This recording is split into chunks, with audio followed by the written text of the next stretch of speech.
Um, Anything else you'd like to talk about in terms of your library? My library is loud.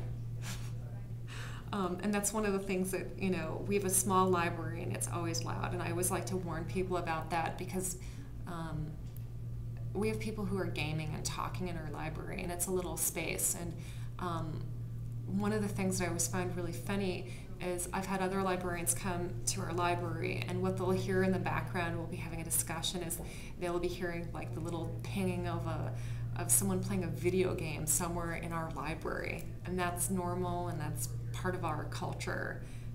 And so I always find that funny because it's just such a regular day-to-day part of my life. I don't notice it, I don't hear it at all. And then there's that, what's that noise? And you're like, oh,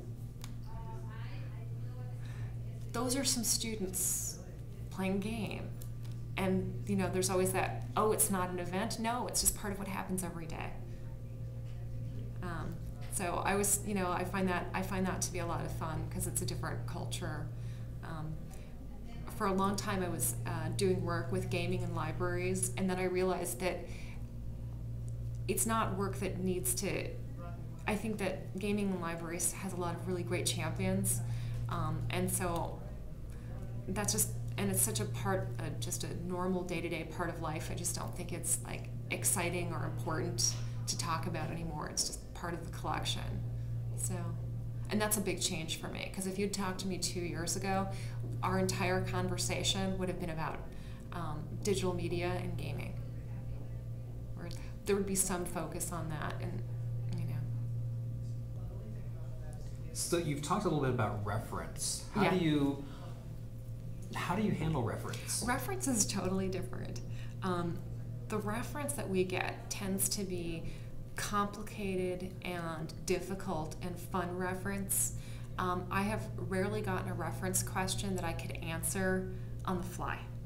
And that makes reference a tremendous amount of fun for me, because our students are good searchers. And so they can get the basic answers they need. They don't need reference in a traditional sense. They don't need to be routed to resources. Sometimes the reference that we're providing is helping them understand the resources they're finding. Much of the reference that we do is about helping them develop the language in the discipline that they're searching in,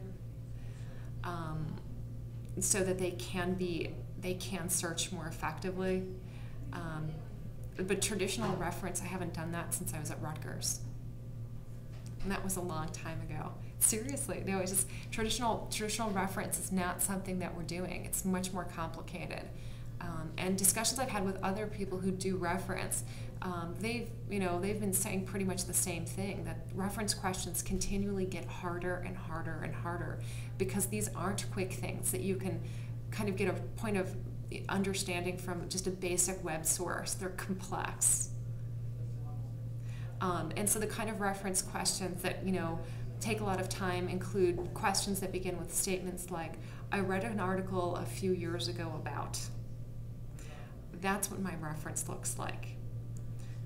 My reference doesn't have anything to do with, I'm looking for some business books. I don't get those questions. They're complicated, they're hard. You have to spend a lot of time in your reference interview trying to really understand the question that people are asking. Frequently I go out to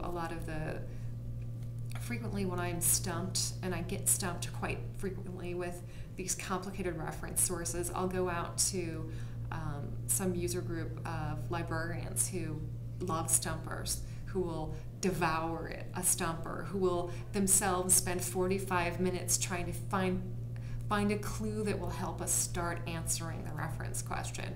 And that's what I love about reference, is when you get a question that's that hard, and when you solve it, you feel like you've accomplished something significant. So, how do you teach the students about the library?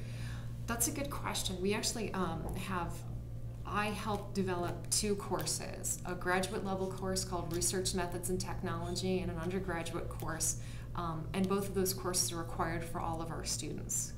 So the library had a hand in developing those classes that every student takes. And that was really instrumental in ensuring that students had a good sense of evaluating resources, using our different databases effectively, using informal resources and fundamentally understanding what they are, so that our students understand that when they go out to a resource like Wikipedia, how to treat it academically, how to use a source like Wikipedia as a good starting place if you don't understand your topic, and how to search out from there. Those are the kind of things that are really fundamental to my teaching of information literacy.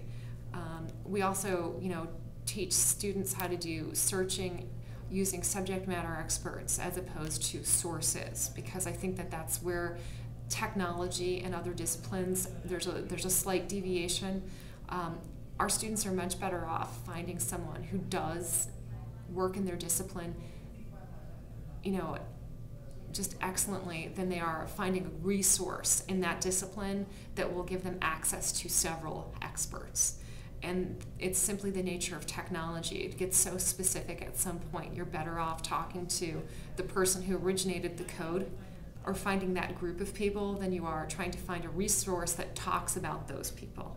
Does that make sense? Mm-hmm. And we talk about how to use a subject matter expert, and we go through in my information literacy modules. I talk about things like the Carnegie model of approaching people so that they will actually answer your questions, so our students are efficient in their methods for contacting subject matter experts, because that will solve and answer their reference questions and get them primary source material that will help them academically.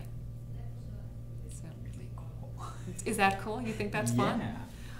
Absolutely. You're much better off sending an email to the right person that has the right level of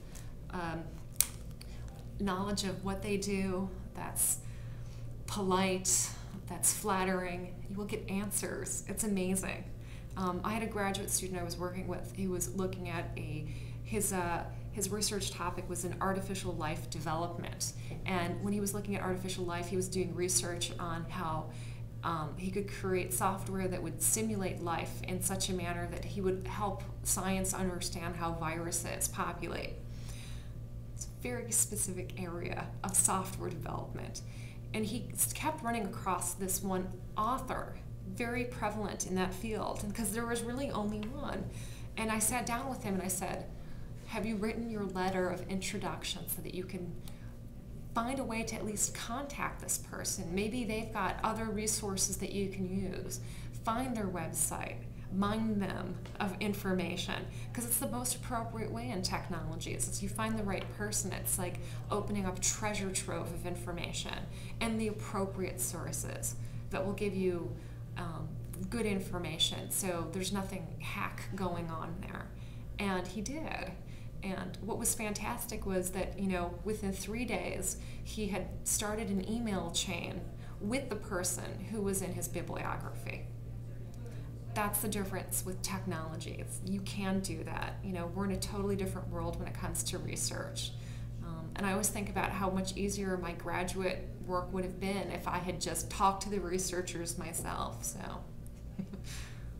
and that's part of the new digital world.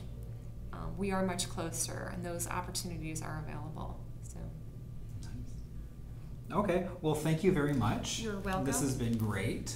I'm sure the students will enjoy it. I hope so.